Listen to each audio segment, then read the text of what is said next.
to get your client service coordinator, intake coordinator, sales coordinator get excited about making follow-up calls or pipeline calls. I hear every single day from client service coordinators, intake sales coordinators, when they're starting to do follow-up, they get so incredibly frustrated. They dread them. They don't want to be a bother. They're not sure what to say. Nobody ever picks up the phone. It's a waste of time. So why bother when you're just hitting voicemail day after day after day for most people? Don't want to be a pain in the butt. Don't know what to say. They dread it until they don't. Here are 3 exciting steps to really get your follow-up coordinator in the right headspace before they even pick up the phone. So number 1 is focus. They're not doing this while they're scanning documents. You're putting them into a quarantine booth. They're not sitting at the reception area where clients are coming in and out. People are moving around the reception area from whatever it might be. They are incredibly focused. They also have time blocked on their time template every single day for this. If it's 1 hour a day and that's all they have to begin with, great. But when they get to a place of seeing proof of concept in their efforts, trust me, they will want to spend more time doing this. Number 2, gamification. They have to shift their energy and their mindset.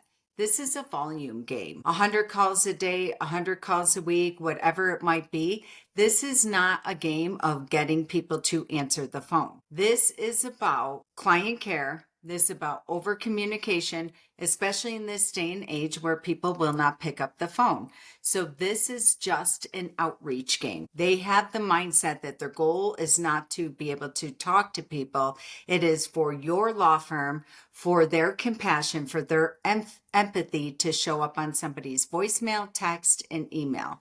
And then their mindset. When it comes to gamification, they have to get really pumped up about this, where they can come from a place of how can we be of service and make an impact, a big impact today? How can I leave a compelling message on a text, an email, or a phone call that will communicate to the prospective client? We remember you. We remember your family situation, and we are here to serve you. And we're going to continue to follow up with you until you know what's the saying, where you buy or die. Buy, die, or unsubscribe. I hear from attorneys all the time when they show up on calls and they're like, oh, I just hired this marketing company because of blah, blah. I'm like, whoa, time out, what? And they're like, well, they're constantly following up with me. They're constantly sending me an email. And I got the email right at the point where our leads completely dried up. So you want to consistently be showing up with them. Number 3 is it for gamification. They want to be a news reporter. In the daily huddle, they just want to report yesterday's news. In the weekly marketing meeting, they want to show up as an everyday hero. Again, as a news reporter, they have data and facts about their efforts.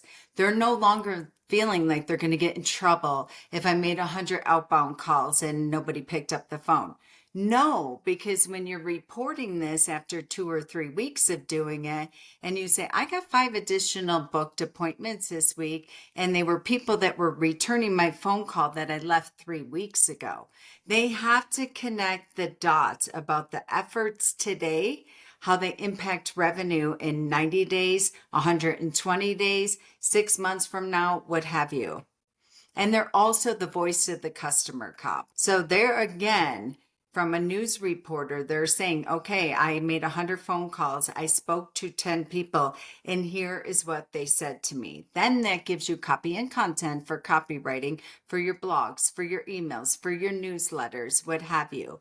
Maybe these are questions you're going to add to your workshop. They will become the everyday hero when they are coming back versus saying I made 100 phone calls and that's it. They're giving you the data and the information to the marketing team for the closers in the conference room. Lastly, they're going to track, document, and duplicate every single effort before they even get started. So they should get excited about this. I am delighted to show up at the marketing meeting and say, guys, All these leads, I'm going on week 7 right now of making phone calls. People are hanging up on me.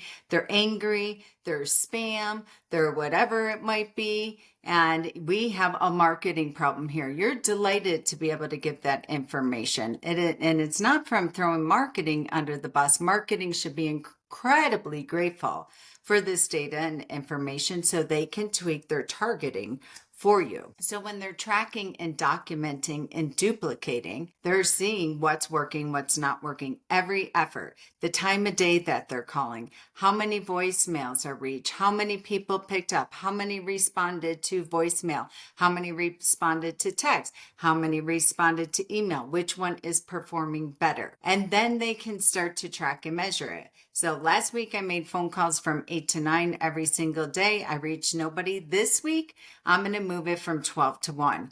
On Monday, I'm going to do it from 4 to 5 on Tuesday. I'm going to mix it up and see which one performs at the best. When they get returned phone calls and responses from a PNC, this is where the real win is, because they can come back every week and report out that I just booked 5 additional appointments from phone call efforts that I made on January 1st. The dots are starting to connect. That is no longer just about talking to people. It is about the activity, sticking to the process and the system consistently, persistently every single day. And then when they're allowed in the marketing meeting and they can start to report their numbers and efforts, they will start to see the dots, especially when they get returned phone calls, even if they come back 7 weeks later. They're like, oh my God, I love this. Jane Smith just returned my phone call and I see in the CRM that I called her 7 weeks ago. Yes, it worked. I called, I voicemailed, I text, I whatever. So you get the drill here. Making follow-up calls is not just about getting someone to pick up. And this is where most intake coordinators have it all wrong. They beat themselves up. They're constantly frustrated, defeated, deflated. It is about reinforcing your brand's presence, keeping your law firm top of mind when decisions are going to be made, and they will. I've heard over and over again that when a client does pick up, it might be called 99 out of 100. They're going to say, thank you so much for calling me. You're not going to believe us. We were just talking about you at breakfast today. Every call is an opportunity to build trust, showcase your commitment, your over communication, your compassion driven counsel, and ensure that your name stands out in a crowded market where most people are hiding out behind automations and technology. I'm so tired of micromanaging. How do I train, manage, and lead? I can't find time to be visionary. Head down in the